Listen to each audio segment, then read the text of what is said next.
नमस्ते and welcome. आज के इस व्याख्यान के अंतर्गत हम प्लेटो की दो पुस्तकों the statesman and the laws, इन दो पुस्तकों की विषय वस्तु के ऊपर चर्चा करेंगे। प्लेटो के ऊपर आज हमारा ये 5वां व्याख्यान है। इससे पहले के व्याख्यानों के अंतर्गत हमने प्लेटो के रिपब्लिक के अंतर्गत जो प्लेटो ने चिंतन दिया उस पर चर्चा की थी। विशेष रूप से आदर्श राज्य का संचालन किस तरीके से होना चाहिए, आदर्श राज्य किन सिद्धांतों पर आधारित होना चाहिए, यह सारा का सारा चिंतन है वो प्लेटो का उसकी पुस्तक द रिपब्लिक के अंतर्गत देखने को मिलता है।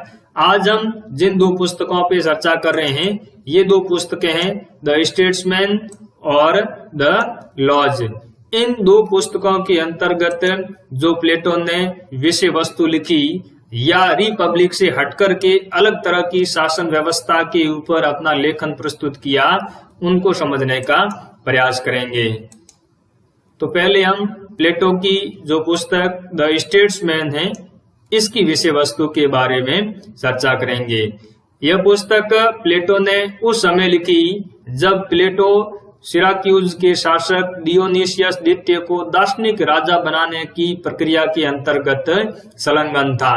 लेकिन प्लेटो को जब सिराक्यूज के राजा डियोनीसियस द्वितीय को दार्शनिक राजा बनाने में असफलता हाथ लगी, तब उसके बाद में प्लेटो ने अपनी पुस्तक रिपब्लिक के अंतर्गत जो दार्शनिक राजा और आदर्श राज्य का जो चिंतन प्रस्तुत किया था उसके अंतर्गत एक नया मोड़ आता है और अपनी पुस्तक द स्टेट्समैन के अंतर्गत प्लेटो ये बात लिखता है कि आदर्श राज्य की जो वस्तु है या आदर्श राज्य की जो वस्तु स्थिति है वह स्वर्ग की वस्तु है जिसे इस पृथ्वी पर नहीं उतारा जा सकता। यानी प्लेटो स्टेट्समैन के अंतर्गत लिखता है कि रिपब्लिक के अंतर्गत जिस तरीके के आदर्श राज्य की बात की गई है, जिस तरीके के दार्शनिक शासकों की बात की गई है, ऐसे दार्शनिक और ज्ञानी शासक इस धरती पर मिलना संभव नहीं है। तो प्लेटो आदर्श राज्य से अलग हट करके अपनी इस पुस्तक स्टेट्समैन के अंतर्गत दो तरह के वास्तविक राज्यों का वर्गीकरण प्रस्तुत करता है। और इस तरह के वास्तविक राज्यों के वर्गीकरण का जो आधार है प्लेटो का स्टेट्समैन के अंतर्गत वह है कानून का स्थान एवं शासकों की संख्या। यानी किस राज्य के अंतर्गत किस तरीके से कानून का सम्मान किया जाता है या किसी राज्य के अंतर्गत कानून का सम्मान नहीं किया जाता है। और दूसरा जो आधार है वो यह है कि शासन व्यवस्था कितने लोगों के द्वारा संचालित है, यानी शासकों की संख्या कितनी है। तो इन दो आधारों के आधार पर प्लेटो वास्तविक राज्य को दो भागों के अंतर्गत विभाजित करता है, एक कानून प्रिय राज्य और दूसरा कानूनहीन राज्य। कानून प्रिय राज्य ऐसा राज्य जो कि कानून के द्वारा संचालित होता है। कानून प्रिय राज्य को भी प्लेटो तीन भागों के अंतर्गत विभाजित करता है। प्लेटो कहता है कि एक व्यक्ति का शासन कानून प्रिय राज्य के अंतर्गत राजतंत्र होता है, कुछ लोगों का शासन है वह कुलीन तंत्र यानी एरिस्टोक्रेसी होता है, जबकि बहुत सारे व्यक्तियों का शासन है वो लोकतंत्र होता है। प्लेटो कानूनहीन राज्य को भी तीन भागों के अंतर्गत विभाजित करता है। कानूनहीन राज्य ऐसा राज्य है जो कानून का सम्मान नहीं करते, कानून के द्वारा संचालित नहीं होते हैं। ऐसे राज्य भी प्लेटो तीन भागों के अंतर्गत विभाजित करता है। एक व्यक्ति का शासन कानूनहीन राज्य के अंतर्गत निरंकुश तंत्र कहलाता है, कुछ लोगों का शासन ओलिगार्की यानी अल्पतंत्र कहलाता है, बहुत व्यक्तियों का शासन अतिवादी लोकतंत्र कहलाता है। तो इस तरीके से प्लेटो वास्तविक राज्यों को दो भागों के अंतर्गत विभाजित करता है। स्टेट्समैन के अंतर्गत कानून का सम्मान करने वाले राज्य और कानून का सम्मान नहीं करने वाले राज्य, इन दोनों को भी प्लेटो ने तीन तीन भागों के अंतर्गत अपनी पुस्तक द स्टेट्समैन के अंतर्गत विभाजित किया है।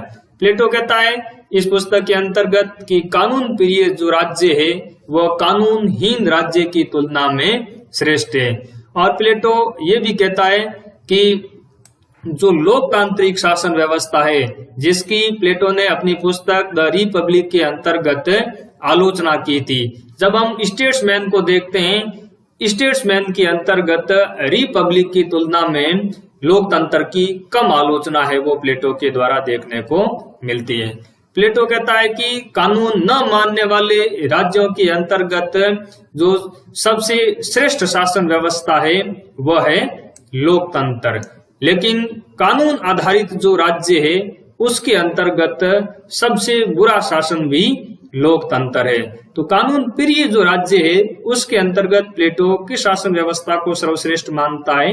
कानून प्रिय राज्य के अंतर्गत राजतंत्र को सर्वश्रेष्ठ मानता है, जबकि कानूनहीन राज्य के अंतर्गत वो लोकतंत्र को सर्वश्रेष्ठ शासन व्यवस्था मानता है। तो इस तरीके से रिपब्लिक से थोड़ा हटकर के चिंतन स्टेट्समैन के अंतर्गत प्लेटो ने दिया है। अब हम प्लेटो के उप आदर्श राज्य को समझने का प्रयास करेंगे। प्लेटो का सब आइडियल स्टेट या सेकंड बेस्ट स्टेट, यानी सबसे अच्छा राज्य तो प्लेटो ने कहाँ वर्णित किया है? रिपब्लिक के अंतर्गत वर्णित किया है। लेकिन जब प्लेटो को ये लगा कि इस तरह का राज्य इस धरती पर उतारना संभव नहीं है, ये तो स्वर्ग के अंतर्गत ही संभव है, ऐसी आलोचना स्टेट्समैन के अंतर्गत देखी जा सकती है, तब प्लेटो अपनी अंतिम पुस्तक द लॉज के अंतर्गत सब आइडियल स्टेट या सेकंड बेस्ट स्टेट का कॉन्सेप्ट है वो प्रस्तुत करता है। द लॉज ये प्लेटो का अंतिम ग्रंथ है और प्लेटो की मृत्यु के बाद ये पुस्तक है वो प्रकाशित हुई। इस पुस्तक के अंतर्गत प्लेटो ने कानून पर आधारित शासन व्यवस्था का समर्थन किया है। जहां रिपब्लिक पुस्तक के अंतर्गत प्लेटो दार्शनिक राजा के शासन की बात करता है और दार्शनिक शासकों के ऊपर किसी प्रकार का कोई कानूनी बंधन है वो आरोपित नहीं करता है।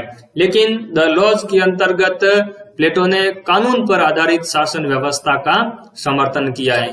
प्लेटो इस पुस्तक के अंतर्गत लिखता है कि कानून की सर्वोच्च सत्ता होनी चाहिए, यानी शासक वर्ग भी कानून के दायरे के अंतर्गत होने चाहिए और ऐसा राज्य यथार्थ पर आधारित राज्य है।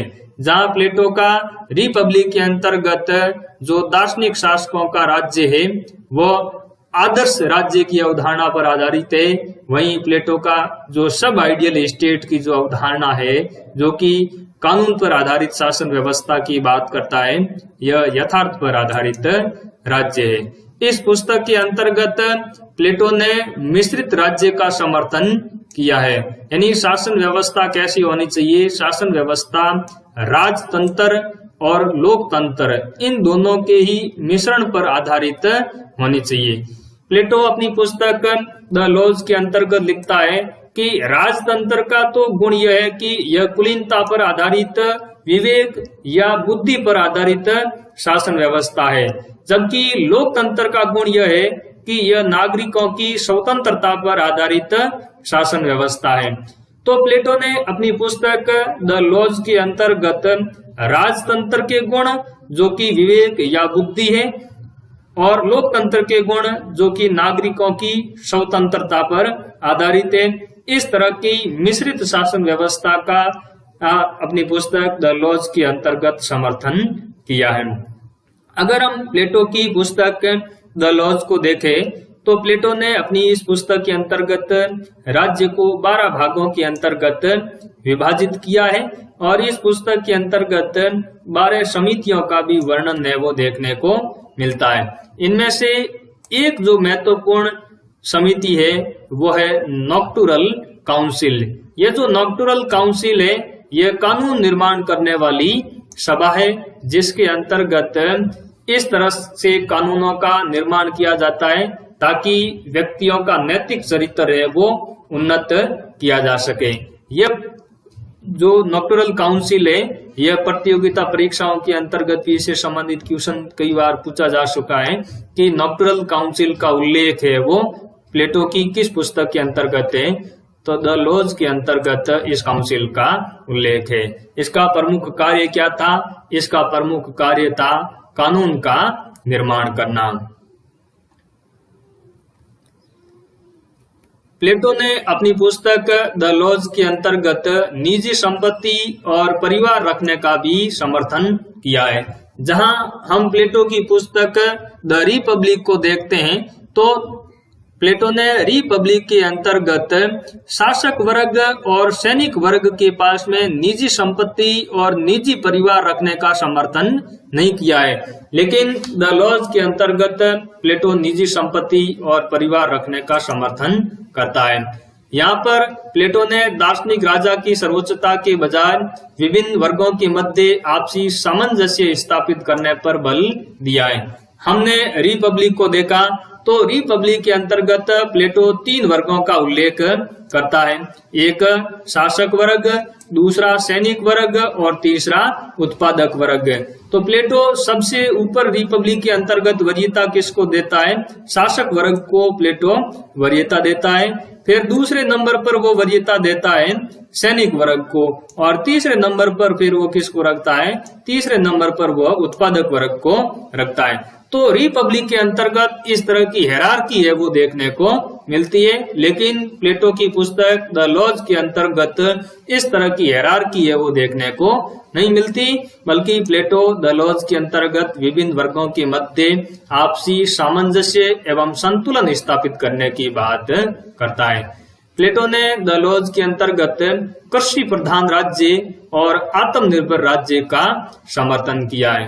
प्लेटो कहता है कि राज्य की भौगोलिक स्थिति है वो समुद्र तट से दूर होनी चाहिए, क्योंकि जो राज्य समुद्र तट के नजदीक होता है उसके ऊपर दुश्मनों के हमलों का खतरा है वो निरंतर बना रहता है।